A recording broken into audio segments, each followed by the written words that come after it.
This message is intended as a reminder that we are not licensed professionals, not psychiatrists or psychologists. If you have a serious problem, please seek professional help. The National Suicide Hotline is 1-800-273-8255. That's 1-800-273-8255.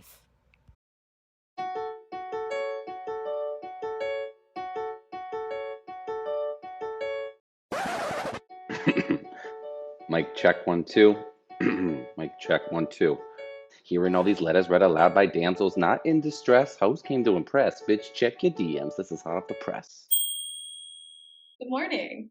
How are you, Miss Birthday Girl? You just had a birthday. I did, yes. It was really nice. Went to the Hamptons with Brian and a couple close friends, and everyone got tested before. I have my Rite Aid negative test. I got one before and after. Let me just plug the Rite Aid drive-thru real quick. I am in love. If I could get a COVID test every day, I would. Thank you to my friends who all got tested and allowed me to have a great birthday. And I got to see Brian for the first time, so that was great. And it was still great because I think like what's been so great for me about my relationship with Brian is how welcomed he's always made me feel with his friends. And Brian and I are both very social people. And this time, like during COVID, has been a little bit difficult for me because I feel like I'm an extroverted introvert, if that makes sense. Like I love people and I definitely get energy from being with people, but I'm also like so close to my parents and I love just being at home. Actually, extroverted homebody, I feel like is probably what the better thing is for it. Yeah, it was really special because I do feel like with this time COVID, because I haven't been able to be around people in the way that I was before, I spend a lot of time ruminating like on the past. And in this episode, we're about to talk a lot about people pleasing tendencies, and I've definitely had a lot of people pleasing tendencies. And just spending a lot of time thinking about the past, thinking about things that like regret or wish that didn't happen. And birthdays are just so nice because you get to feel loved by so many people, and just hearing like what you mean to people and how you've impacted them. I feel like during this time of COVID has been so nice for me just to feel, like cared about. And it allowed my mind to sort of like take a deep breath and say like, yeah, we do have a lot more time to think than we normally do, but we're still cared about at the end of the day, and you can move on with a clear conscience in life. And you, how has the dating game been? Educate us all. I've been kind of off of it because it's just been exhausting, and we've had a lot of work to do on the podcast. I've had a lot of work to do at my regular job, and I actually was it last week? I did like 2 FaceTime dates, I think. And honestly, I know it sounds really mean, but the guy answered the phone and I just was like, I don't care about you. That sounds really mean, but it's just like, it felt like it was going to be a lot of energy to be like, how are you? Like, what do you do for work? And like, it just, I don't know. I just haven't really been into it. I haven't really been on the apps. Yeah. Was it him or just like you not wanting to spend the energy? Well, he had literally just answered the phone, so I don't care. But I did, there was this residual guy. That's such a bad way to describe him. But I met him on an app a little while ago and we had a FaceTime date. And I just was like, you're the hottest person I've seen in a while. I don't know if it was quarantine or he looks like Cillian Murphy, the actor. Anyway, I kind of like idolized him. Did you ever feel that way like about like actors or anything like that? Who are your actor people that you like? Zac Efron. Love him. That's so basic. But it's the truth. It's just the honest truth. Yeah, I know people like Timothée Chalamet. I like him, but not the way I like Zac Efron. Okay, anyway. So we were texting after that, and it kind of fell off. I never do this. I don't know if I recommend it or not. I mean, maybe I do, because I had a positive result.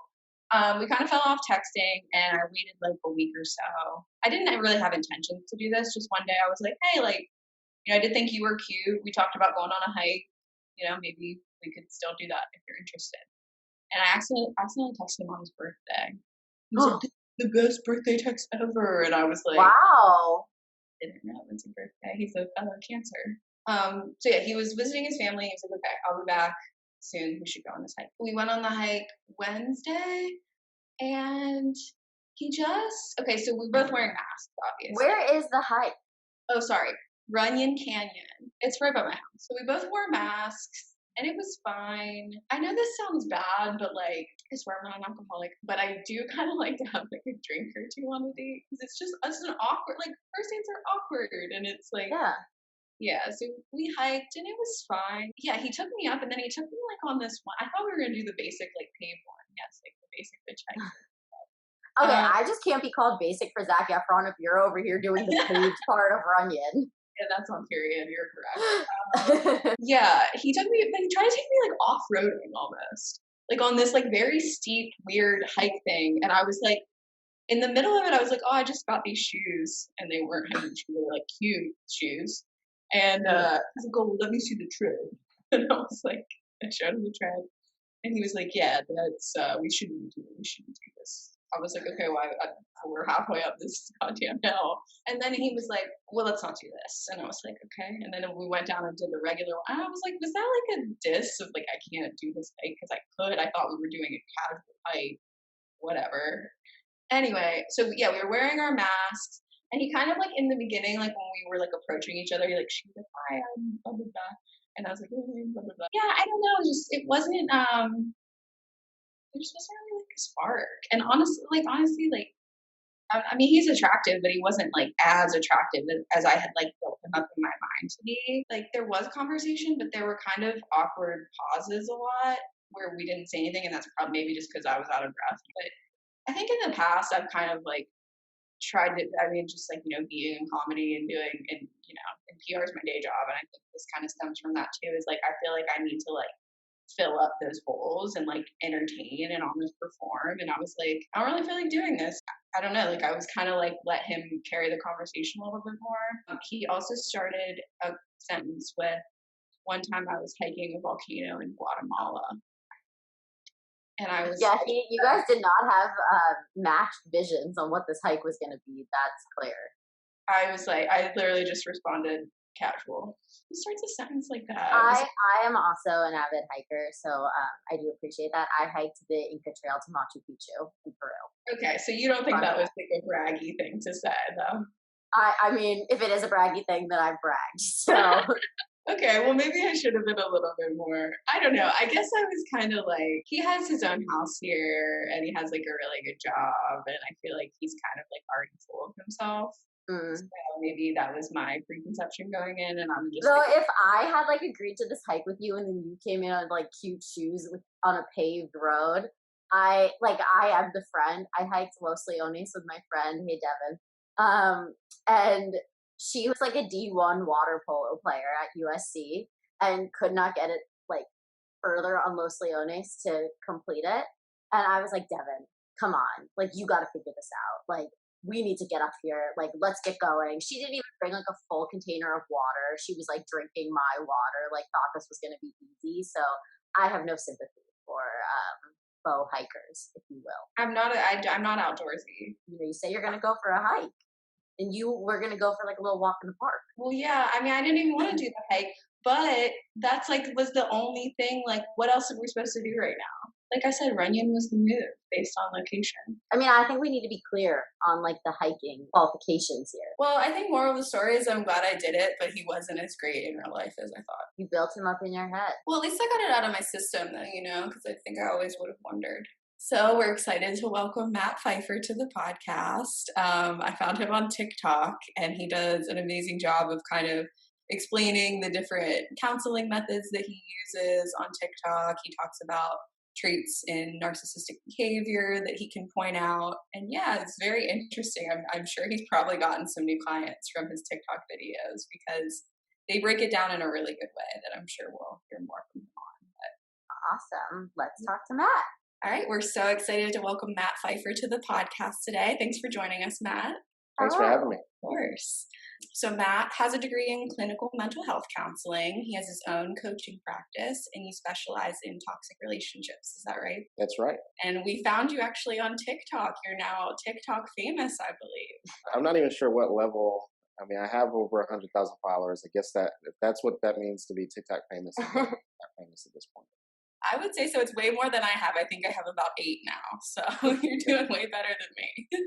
But I think that's been a great way for you to get out, what you kind of specialize in. And if you want to kind of go more into that and the toxic relationships that you counsel people on. Yeah, I talk to people and I help people in very difficult. When we talk about toxic relationships, a lot of my TikTok videos are talking about narcissistic relationships. So relationships that are very abusive does not have to be physically abusive. Most of my clients are actually not physically abused. It's more mentally and emotional abuse. So um, bruises and wounds that most people don't see, people who are highly controlling, and most of the people that I work with are out of the relationship. And what they find out is that even though they've left the relationship, they're still dealing with the residual effects of the drama and the trauma from the relationship. Because even though you left the narcissistic person, they still don't want to let go of the control, and they actually continue the abuse after you've left. It's called post discard abuse. So you have an ex, you have someone that you're trying to co-parent with, and they use children as manipulation. They use children as weapons. Even if you don't have children, a lot of times they will still use a lot of manipulative and toxic tactics after you've left the relationship. So the whole theory of we'll just leave. A lot of people do just leave, and the abuse continues after the fact. And what inspired you to specialize in that facet in particular? Kind of grew. So I went to school to become a therapist. Obviously, right out of school, my first job, and just like anyone else, when you're applying for jobs, you take the first job you can get. And so the internship I had offered me a job before I was even finished. And that was actually I started out as a substance abuse therapist. So I was dealing with people that were struggling with addictions. But I always wanted to work with people struggling with relationships. I wanted to avoid addictions like the plague coming out of school. I did not want to deal with it whatsoever. What I found out was that not only was I really good at it, but it was actually the same part of the brain that dealt with toxic relationships. And so it actually enhanced everything that I did more than it did hinder. So a lot of the work that I do coincides with the things that I've learned and dealt with addictions. In particular, people who struggle with narcissistic personality disorders and people who are in a narcissistic relationship. It's very similar, and it has a lot of parallels to someone who struggles with a heroin addiction. So a lot of the work that I do coincides with the type of work that I did when I was in addictions, and it's the same part of the brain. And it actually is the reason why a lot of people struggle with leaving these type of relationships because they're addicted. You know, it's something that not a lot of people talk about, but it's reality. It's the fact. People who I deal with oftentimes are dealing with physical withdrawal symptoms, the same way that someone who is struggling with heroin addiction would be. And so it gets really deep once people start to, or I call it the blinders start to come off. Once people start to realize this and they start to see it, it makes it, I wouldn't say easier, but it's a lot more accepted to be able to leave the relationship and get out of it and to put in the work to be able to leave or recover. Because I should say recover, because a lot of the work I do is more recovery than it is actually leaving the relationship.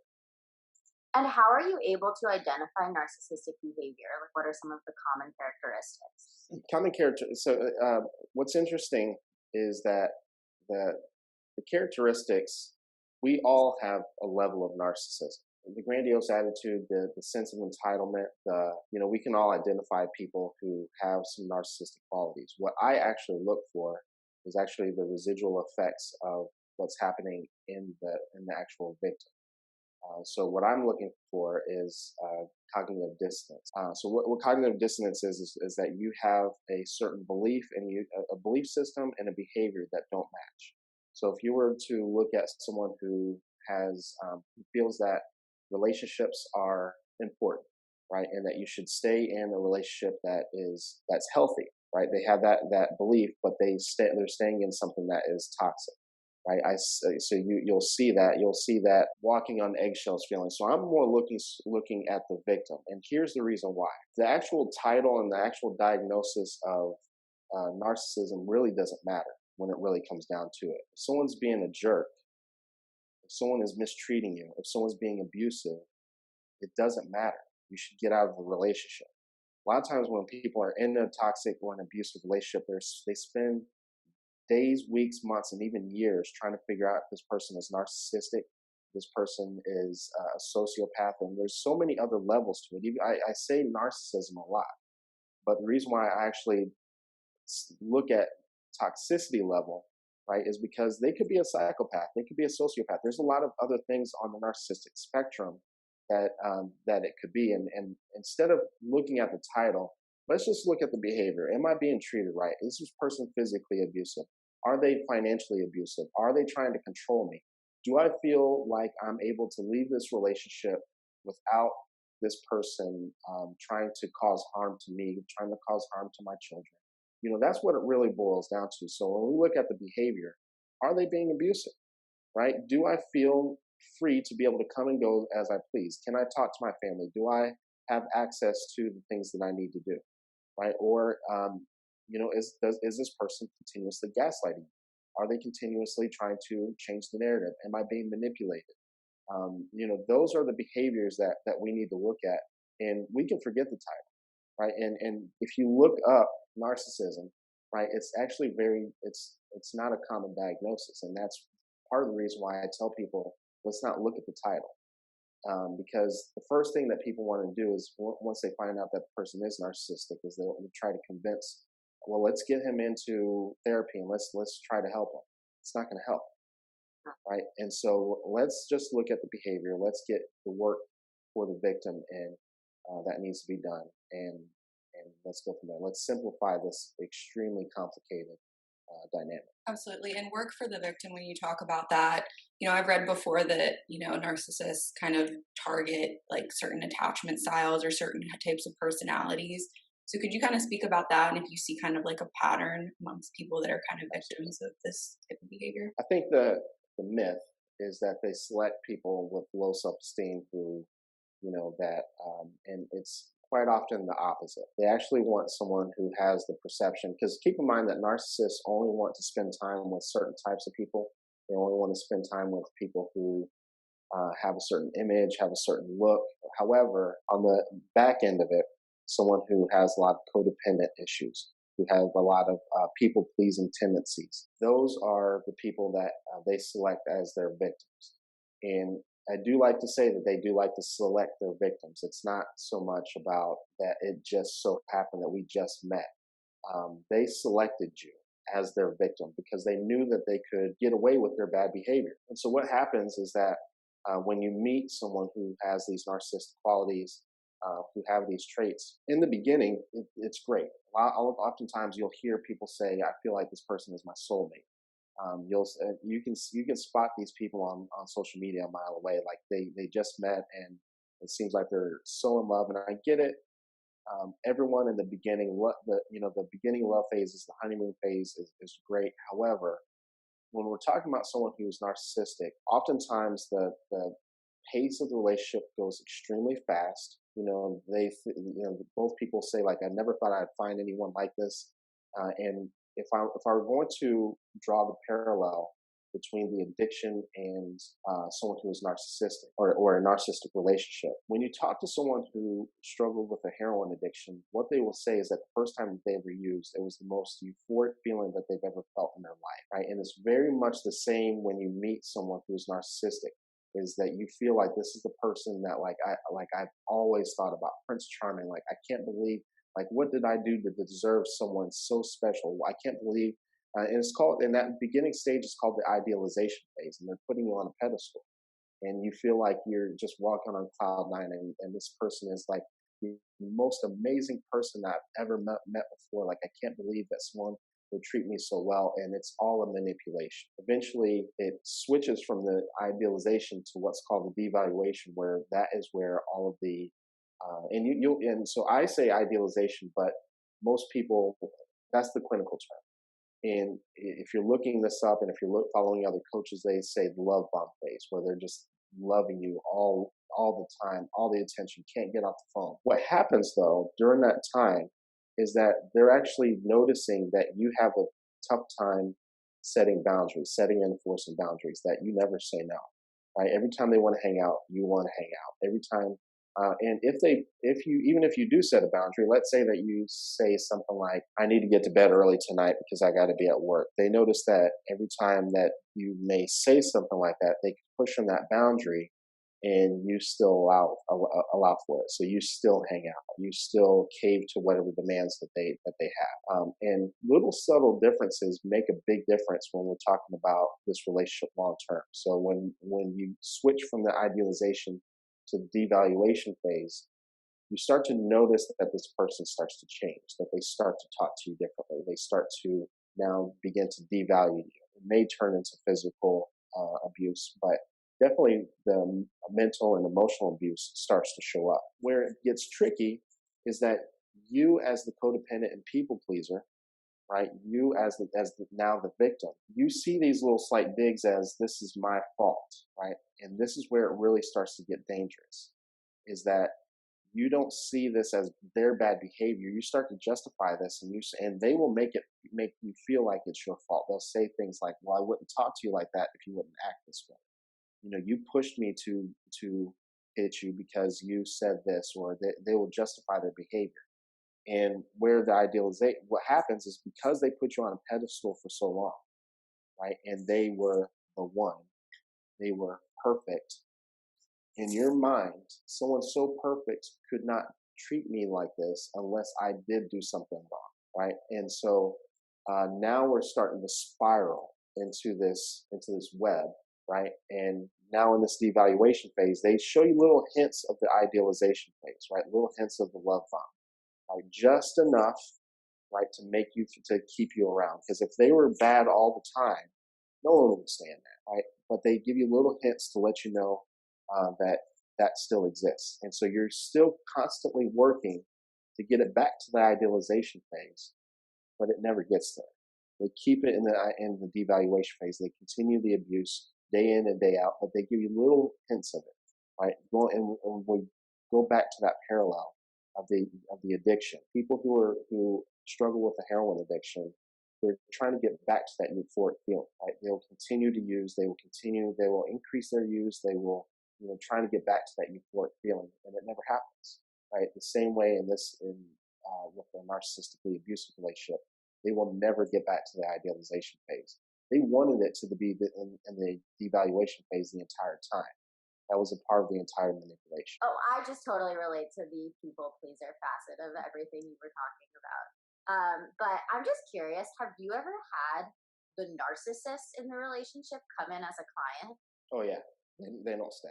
Piggybacking off of that, like everything you're saying and kind of like everything I've read about it as well, like it seems very, I guess, prescriptive is the word. Like, do they know that they're doing all of these things, or is it just kind of like ingrained in their behavior, or you know what I And mean? if they are coming in as a client, do you call it out? Yeah. Oh, so when I say they come in as a client, they're not coming in as a narcissist. They're coming in trying to pretend like they're the victim to try to manipulate the other person. They're saying like, "Oh, I'm seeing a therapist," so like they're trying to use me and use our sessions as a tactic to manipulate the victim back into the relationship. It doesn't, and they so therapy with a narcissist will not work because they're using it as a manipulation tactic. So when they come to see me, I call it out very subtly. I don't directly say it, but everything that I do, I'm holding you in your hand to the fire. And so when a narcissist comes in and I'm holding their hand to the fire, either they'll cancel the appointment almost immediately. They won't finish the first session, or they won't come back after the first session. A lot of times, they even in the consultation, because I do a consultation before we even get there, they might schedule, but then they just won't come back. But oftentimes, I'll pick up on it because they make it all about trying to get the other person back, right? And keep in mind that what I do is I help people recover from a toxic or narcissistically abusive relationship. So everything I do is it's all about you and self-care and self-love and those sorts of things. I can start, and oftentimes I'll be able to hear from the victim that cognitive dissonance that I was telling you about. When it's someone who's narcissistic, and it's unless you know unless you've been in this realm, sometimes it's hard to tell who's the narcissist and who is not. The person who is narcissistic will oftentimes you start to they make it all about the victim, right? It's almost like this obsession with getting them back. It just doesn't go well for them. That's interesting. That's a good way to like spot them, I guess. Is that's like the main indicator of if they are. One of the things that is when you leave a narcissist, one of the reasons why it's so tough for the victim, there's like this obsession. It's called hoovering. Absolute obsession, right? They will call like literally hundreds of times within like over the course of several hours. They will stalk you. They will call your friends. They will call your family. They're relentless to get you back. Because going back to that whole addiction, the narcissist is also addicted to you. It's called narcissistic supply. So that abuse that they're doing, you're getting like a thrill. They're getting like a fix off of it. And so once you leave, they are trying to get you back to try to continue that fix. And they are relentless about trying to get you back. It's when you hear some of the stories, the phone calls, like literally 500 phone calls within over the span of a few hours, and calling friends, stalking, showing up to people's houses, and just absolutely relentless. And it makes it, and it gets to a point that even if the victim, or going to therapy, right, to show you that I'm doing this, I'm in it. But then once you go back, they don't continue the therapy. It was all just a ploy and manipulation. I found God. I'm going to go to church now, doing everything. All of a sudden they want to do everything that you asked them to do in the beginning. And it's all just a manipulation. And then once you do get back, it goes right back to the devaluation phase. And the problem is that when you go back, if you go back, it's worse, because now they know that you actually leaving is a possibility. They will make it even more difficult for you to leave by either, if you're a woman, getting you pregnant. They will marry you. They will combine finances, and then when I've heard multiple stories of people, like if let's say you're running a few minutes late coming home from work, they'll completely wipe the bank account clean because they think that you're leaving. It's these are horrific stories, and a lot of people who are victims don't like telling these stories, because guess what? You sold your family and friends on this idealization phase. They think you have the perfect relationship. Most of the relationships that I'm talking about, you would not suspect abuse, right? You think that you would be completely shocked at the people who are going through this. It's it's probably the people that you think, the power couple, the people that you think that have the perfect image, the perfect family, the one that you also idealize on Facebook, the perfect kids, the perfect home, usually has some sort of issue behind the scenes. Through your work and expertise on this, you're able to identify a narcissist as early as the consultation phase. For sure. That's incredible. Here's the big thing. Like, if in a healthy relationship, and you go through a natural breakup, you still feel free, right? You're not experiencing these crazy calls and this and that, and this rush and this. All breakups are tough. When you're going through a breakup with a narcissist, it's completely different. And so I encourage no contact. Right? It's really the only way.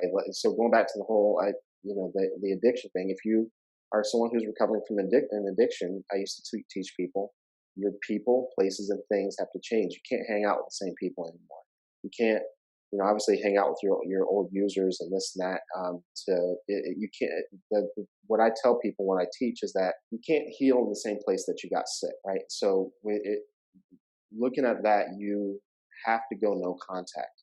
And as relentless as they are, you have to stick with it. I don't care how many times they call, how many times, because here's one of the biggest things about narcissists, and I actually do a lot of dating coaching as well, to especially for people who have been through a narcissistic relationship, because if you've been through one, the chances of you going through another are very high. And so one of the things I teach people in the beginning phases, in that dating phase, is to set and enforce boundaries very early, because I don't care what phase you're in, if you're in the idealization phase, the evaluation phase, or even after One thing that narcissists don't like is boundaries, and they will push on those boundaries as hard as they possibly can. And once again, I don't care how. And so that's how you'll discover a narcissist in the beginning. Going back to the whole breakup, going no contact, they will not respect no contact until they realize that no matter what, you're not answering that phone, you're not answering that text, no matter what. I don't care if you're contacting my family, I don't care if you're showing up to my job, I'm not caving to these demands, period. Right? And eventually it gets to a point that that narcissistic supply, so their version of the drug, ends up drying up, right? Well, they got to find something else. And quite often they already have something lined up anyway, and so they'll move on to the next victim. Now, I do want to say that even if they have found somebody else, they will still come back to you, right? So you have to set this no contact, and it just has to be something that, and for keep in mind, this is part of the issue. This is the reason why like this cycle is so tough.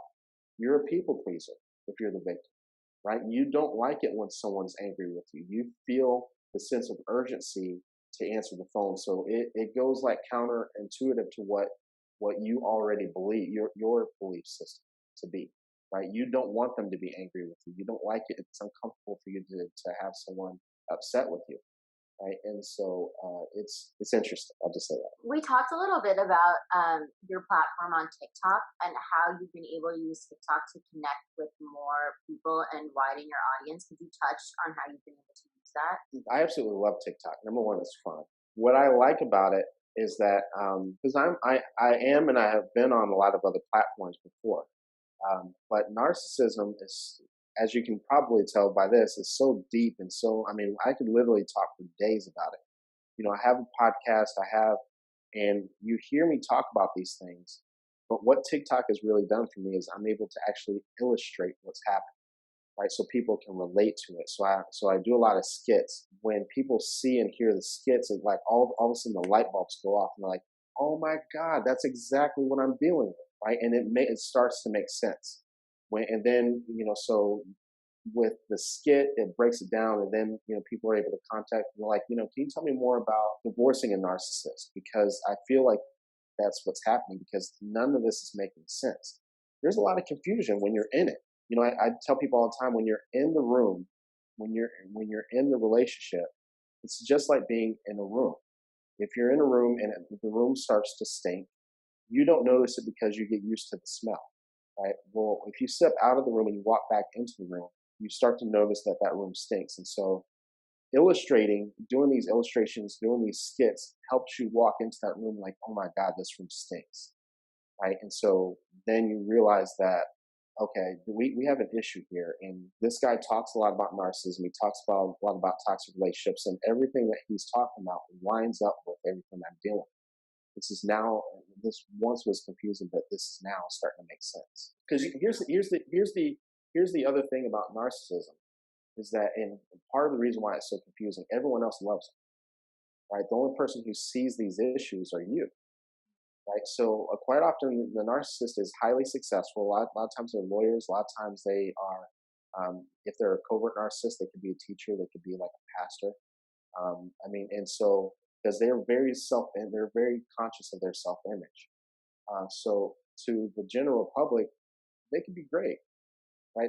Everyone else could love them, and behind closed doors, they could be a complete monster. So that makes it even more confusing. And going back to how they make it seem as though it's you, that goes back to that makes that narrative even more strong. That everyone else loves them except for me. This has to be my problem. So let me try to fix. And then it spirals again into, let me work even harder to get it to the idealization phase, which now falls into the narcissist's hands even more. Okay, so we have a letter from someone who's kind of experiencing toxic behavior in the beginning of her relationship. She's kind of just started dating this guy. So we're interested to see what you think about this.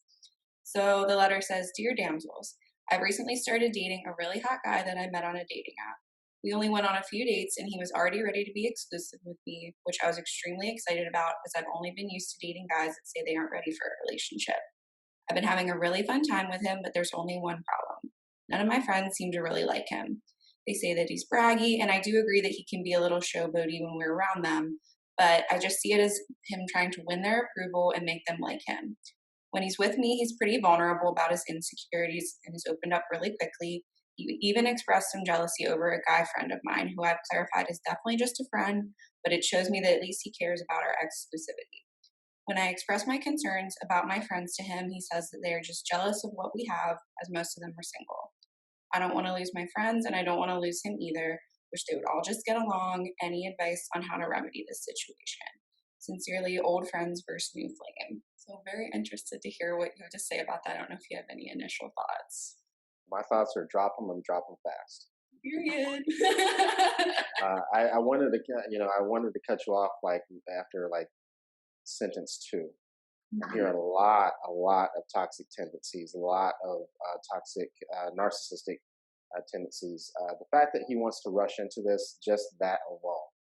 People who want to rush into a relationship are likely to rush out of that same relationship. So I would drop this guy fast. The fact that your friends don't like him is a huge red flag. Even if, let's pretend for a second that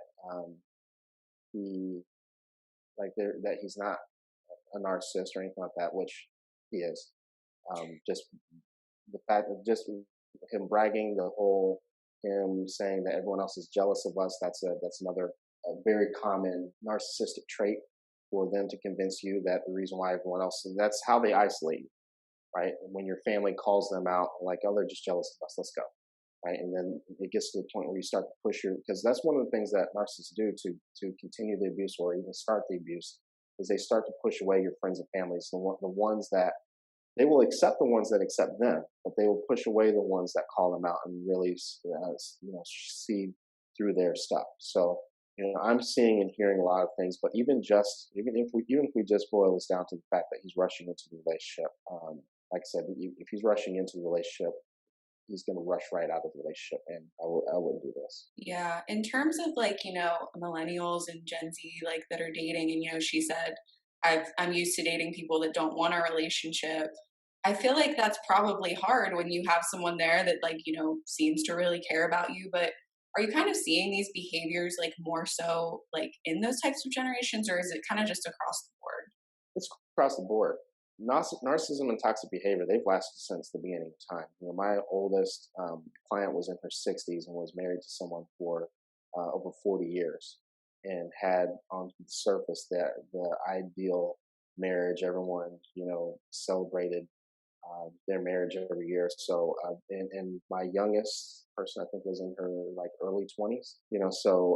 It spans all across the board. It's not a Gen Z thing, even though most of my clients are definitely Gen Z or millennials. It spans all across the board. Interesting. And do you feel like social media kind of plays a different role in those younger clients? And you were saying, kind of boasting on social media about relationships and things like that. What kind of roles do you see social media playing in these relationships? Social media plays a role of trying to keep up with one another, thinking that the problem with I love social media. I'm all over social media, but the problem is that it gives you a false perception of what reality actually is. Even the healthiest relationships have some great qualities and have some toxic qualities, right? Have some not so great qualities. However, even the most healthy relationships, when they put a picture on social media, they're putting their highlights out there. And so people who struggle in toxic relationships may not be able to identify what a healthy relationship is because of their. I haven't had a chance to talk about how childhood impacts your relationships or anything like that. But if you're someone who can't even identify what a healthy relationship looks like, you would look at something like that on social media and look at everyone's highlights and think that's how everything's supposed to be all the time. But guess what? That plays really well into what a narcissist fantasy is, that everything should be good all the time. However, social media also gives you a lot of information. So you can also see someone like myself, other coaches, other people. So there's a balance there. I think if anything, I would encourage people to realize that what you see on social media isn't all what it's cracked up to be, and that we still have a real life that we have to live, and it's not there's days that it's going to be the highlights, and there's days that it's not going to be so great. I think it's so important what you said about when your friends don't like him, it's a red flag because, I've been the friend and I've also had so many friends who I feel like you don't want to believe them because you like the person so much and it's just so hard, but you always have to remember that your friends have an unbiased perspective looking at this and they only want your well-being. And they're not a good friend if they don't, right? Right. I mean, I mean, and it's one thing if like one person doesn't like him, and it also depends if like that one person is like, oh, I think you could do better, or one person is like, he or she's a little chubby, or like just they have something that's like surface level like that. Yeah. Unless it has some substance to it, like this has some substance to it. They don't like the nature of who he is. Right, there's some substance to that. If someone's like, I don't really like the way he walks, or he kind of talks funny, like that's surface level. Who cares? Like you can get past that, right? No one's perfect, and I think we all kind of know that. But when they have some substance behind it, like he gives me the creeps. I don't. When we talk about how he makes you feel, right? I don't feel right about this, right? We gotta. One of the things that I talk to a lot of people about early on is your intuition, right? A lot of people, here's the thing about it, here's what's interesting, is that when I talk to people who have been in a narcissistically abusive relationship, I bring them back to the idealization phase. And as great as it was in the beginning, usually there's a moment or two that they realize that as perfect as this is, something's off. And something lets them know in their gut that something's off. Here's where the whole codependent and people pleasing thing comes in, is that then they go to outside validation. They look to the person that they're with for validation. They look to friends, they look to family members for validation. You already know. Oftentimes you already know, but because you need other people to tell you what to do, you continue, right? And so it gets pretty deep, and when we talk about that and we discover that, and you realize that you're putting the needs and you're putting the opinions of other people first, now we really start digging into childhood. Where did that start? Okay, well, I know that we're running out of time, and I want to give you time to plug all your stuff. So if you want to take a minute to do that and tell people where they can find you, that'd be great. Okay, yeah, I'm most active on TikTok at Matt Pfeiffer Coaching. I'm also on Instagram at Matt Pfeiffer Coaching. I have a podcast as well. It's called Toxic to Triumph. That's on all major platforms, Spotify, Pandora, iHeartRadio, and Apple Podcasts. YouTube, Matt Pfeiffer Coaching, Twitter, Matt Pfeiffer Coach, and Facebook, Matt Pfeiffer Coaching. And you can find me on LinkedIn too. So if you struggle in a workplace environment, toxic workplace environment, then LinkedIn is a good resource for you. Well, this was amazing. Thank you so much, Matt. We learned so much. Yeah. Thank you for having me. This was fun. Oh man, when he said that he does dating counseling, I was just like, our listeners are going to be hitting up that man in his DMs for some counseling.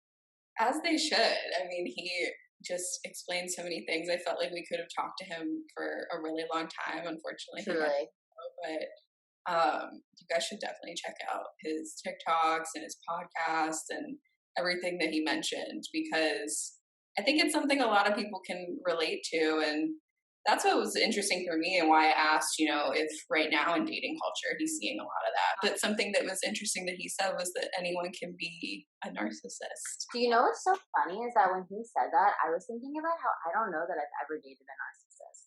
But I don't know. I've also been dating Brian for 5 years, so maybe I have like distorted memory. Maybe. I've definitely dated people. I don't know if they can classify as narcissists. As he said, that's not super important, but I've definitely spotted narcissistic tendencies in several of the guys I've dated. So what's your narcissistic tendency, Chloe, if we're all narcissists? What would I be a narcissist about? Something I'm good at? I think I'm funny. I know mine. You ready? Yes. Hiking. Just kidding. Hiking, and therefore judging people that are not good hikers. It was a beautiful conversation. I mean, I'm just really impressed that you found him. Yeah, and I'm still TikTok hesitant, but the more and more I see the practical uses of TikTok, I'm slowly getting convinced. So you guys should follow us on TikTok. We're at Damsels in the DMs. Shout out to Lola, who is our marketing manager and TikTok resident expert and Instagram resident expert. We love you, Lola. Yes. So I think this is a good time to remind people that you can write us letters and you can send them to us almost anywhere. You can DM us at Damsels in the DMs on Instagram. You can send them via Gmail, Damsels in the DMs at Gmail. You can basically find us anywhere at Damsels in the DMs. And we'd love to hear from you guys. I think the letters really spark the topics that we talk about. So if there's something that going on in your life that you'd like us to talk about or have a guest on, please write us. All right, guys, thanks for tuning in. We'll see you next week. It's going down the DMs.